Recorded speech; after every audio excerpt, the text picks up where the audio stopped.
Isang mapagpalang araw ng linggo sa ating lahat kabayan ngayong April 20, 2025. Narito po ang latest update natin sa ating panahon. Pero bago ang lahat kabayan, pasuyo po ng iyong like and subscribe at pahit na rin po ng notification bell.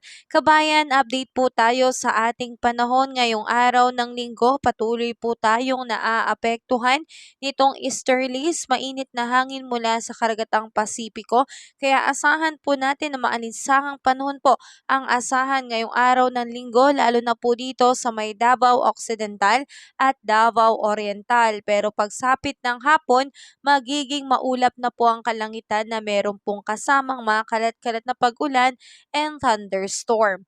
Samantalang dito naman po sa Metro Manila at ilang natitirang bahagi ng ating bansa, easterlies pa rin po ang siyang nakakaapekto.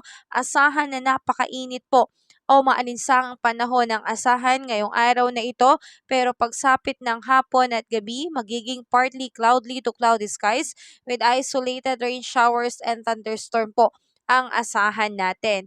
So sa hapon at sa gabi, dyan po may posibilidad ng pagkakaroon po ng pag-ulan, pero maliit na tsansa lamang po ito. Patuloy nating asahan na magiging mainit ang panahon ngayong araw ng linggo, kaya lagi po tayong magbitbit ng payong bilang pananggala sa sobrang init ng araw o sikat ng araw, at lagi rin po tayong uminom ng tubig upang hindi po tayo ma-dehydrate. Update naman po kabayan sa bagyo. Sa ngayon ay wala po tayong namamataan na anumang sama ng panahon sa loob at labas ng Philippine Area of Responsibility. Pero may nailabas na pong tala kabayan na posibleng bago matapos ang buwan ng Abril ay meron pong papasok na isang bagyo.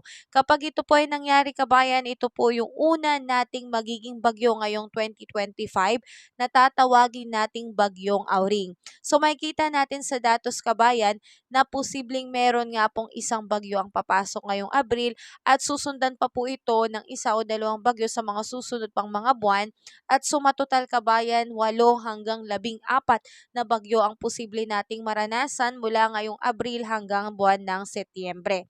So yan po yung ating paghandaan. Ito po ay hindi panakot kundi bilang isang paghahanda po. At ngayon kabayan, pagdating naman po sa ating air temperature, patuloy nating asahan ng air temperature natin dito po sa Lawag ay aabot po ng 32 degrees Celsius, sa may Baguio ay 26 degrees Celsius, Metro Manila 35 degrees Celsius, Tagaytay 33 degrees Celsius, Tuguegarao 37 degrees Celsius at sa Legazpi ay 33 degrees Celsius. Sa may Calayan Island at Puerto Princesa abot po ng 33 degrees Celsius, Iloilo at Zamboanga 33 degrees Celsius. Tacloban, Cebu 32 degrees Celsius, Cagayan de Oro 33 degrees Celsius at sa Davao po ay 35 degrees Celsius. So yan po yung air temperature natin. Wala naman po tayong nakataas na anumang gale warning signals, kaya wala po tayong dapat na ikabahala. So kabayan, yan na muna ang aking update. Ingat tayo kabayan. Have a safe day po sa lahat.